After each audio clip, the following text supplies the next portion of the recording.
c'est bien ce qui tracassait les autres. Ça les tracassait même beaucoup. Qu'est-ce qu'on va faire? C'est épouvantable. Les voisins ne nous adresseront plus jamais la parole. Il faut qu'on trouve quelque chose. Et ils ont trouvé. Je dois dire que leur plan était parfait, à tout point de vue. D'abord, le père d'Élie a repris le seau qu'il a rempli d'eau chaude, savonneuse. Il m'a lancé un de ces petits coups d'œil pour que je me sente coupable de le faire plonger les mains dans le savon 2 fois dans la même semaine. Je me suis contenté de le gratifier de mon regard. Je ne suis pas du tout impressionné. Ensuite, la mère d'Élie a immergé Sumper dans le seau, lui a donné un bon bain et l'a rincé. L'eau avait une couleur marron plutôt déplaisante.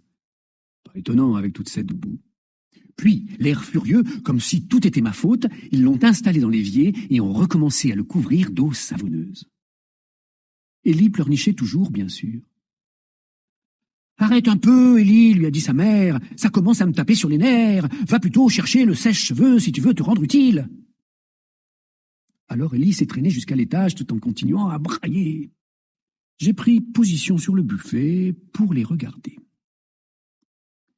Quand ils ont eu fini avec le pauvre Sumper, ils l'ont remis à faire trempette dans le seau. Encore heureux, il n'était plus vraiment lui. Il aurait détesté toute cette toilette. Et quand enfin l'eau est restée claire, ils l'ont sortie et égoutté. Ensuite, ils l'ont laissé tomber sur un journal et ont confié le sèche-cheveux à Élie.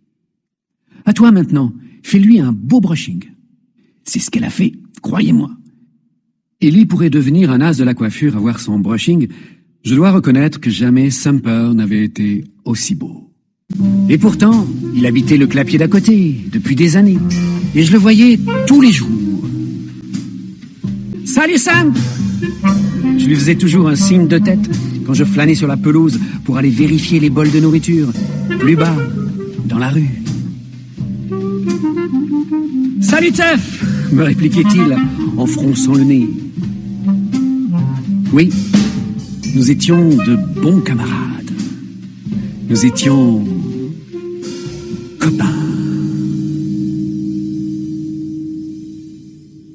Et c'est pour ça que j'ai été ravi de le voir si bien pomponné et élégant quand Élie en a eu fini avec lui. Il était superbe.